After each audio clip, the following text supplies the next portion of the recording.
रायगड सम्राट अल्पावधीत लोकप्रिय ठरलेले रायगड सम्राट रयतेच्या सेवेसाठी सदैव पुढे। रायगड सम्राट राजकीय, सामाजिक, शैक्षणिक, शेतीविषयक अचूक बातम्यांसाठी रायगड सम्राट न्यूजला सबस्क्राईब करा।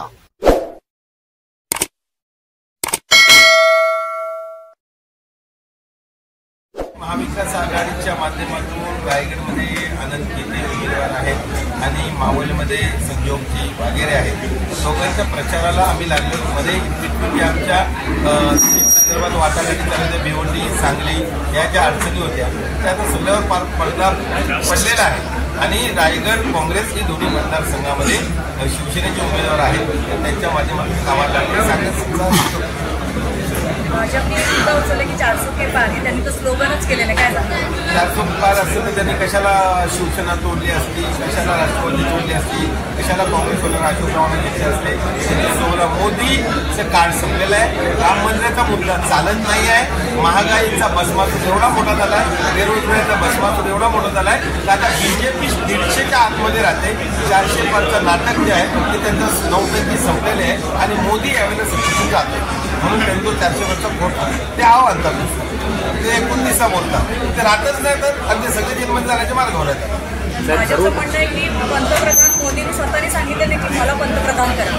जनतेचं म्हणणं आहे पदाधिकाऱ्यांना सांगण्यात आलंय की जो मेळावा झाला त्याच्यामध्ये की त्यांना करायचं आहे पंतप्रधान। त्यांना पंतप्रधान केल्यानंतर काय नुकसान झाले जनतेने 10 वर्षामध्ये भोगलेलं आहे। 400 रुपयाचा सिलेंडर 1100 रुपयावर गेला।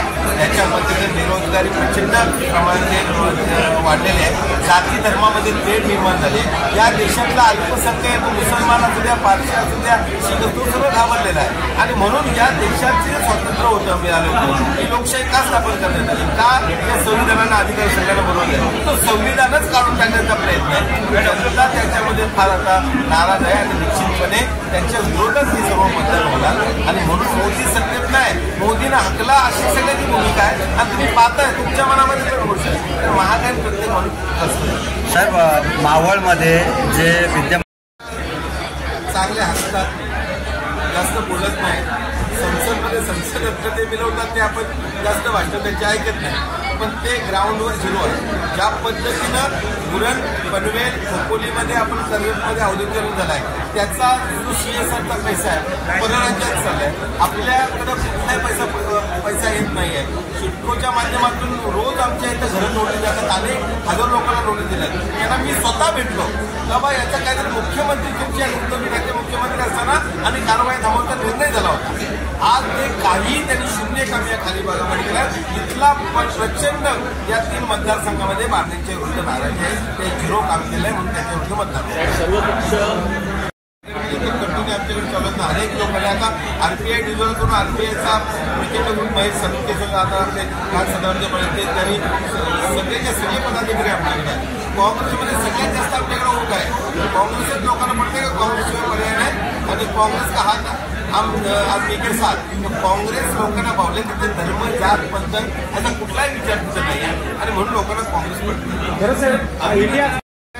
एक माजी पालकमंत्री मला असंच बोलल्यानंतर जेव्हा बीजेपीचे 2 आमदार होते नक्की असं बोलणारे या मोदींना कशाला निवडणुका घेत आहे मोदी हे 4 वर्ष त्यांच्या डोक्यात ही 7-8 ज्यावेळेस त्यांना प्रचंड हे 5वी बहुमत मिळाल्यानंतर संविधान बदलायचं। आता तुम्ही सांगा कुठलाही स्टेटमेंट मंत्र्यांच्या तुम्हाला तुमच्यावर FIR दाखल होणार सगळे कायदे बदलायचे। कोण आले त्यांनी जे 50 वर्ष लढून आपण कामगार कायदे मिळवले होते त्यांनी कोण आले म्हणजे याच्यापुढे युनियन होऊ शकत नाही, तुम्ही भांडू शकत नाही। तुम्ही आता कुठलीही गॅदरिंग कुठं जमाव करत असेल तर तुमच्यावर जबाबदारीचा आदेश लागू करून तुम्हाला आढळतो। या देशातील सर्वसामान्य जनतेचे अधिकार जे संविधान दिले ते काढून घ्यायचे कायदे झाले ना ऑलरेडी।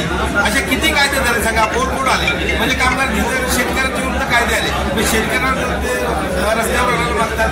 या जनतेचे अधिकार ते काढतात त्याचं 80% काम त्यांनी केलं आहे। राहिला 20% संविधान बदलण्याचा ते जर त्यांना 5वी बहुमत आलं तर तेही करतील आणि सांगायची गरज नाही ते खोटे बोलतात। त्याच्याने हेच कायदे आणले ते जनतेच्या मुळावर त्यांनी खरं तर अधिकारावर त्यांनी गदा आणले।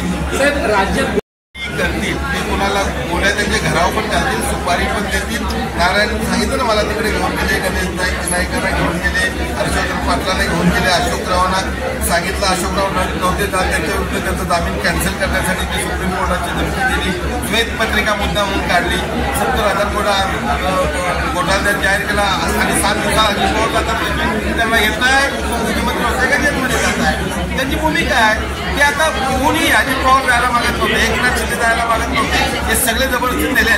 एकनाथ शिंदेची मी ईडी चौकशी झाली, 6 महिने त्यांचा जोशी जो PSI तो आता बरोबर फिरतो, 6 महिने बेपत्ता होता. सगळ्यांची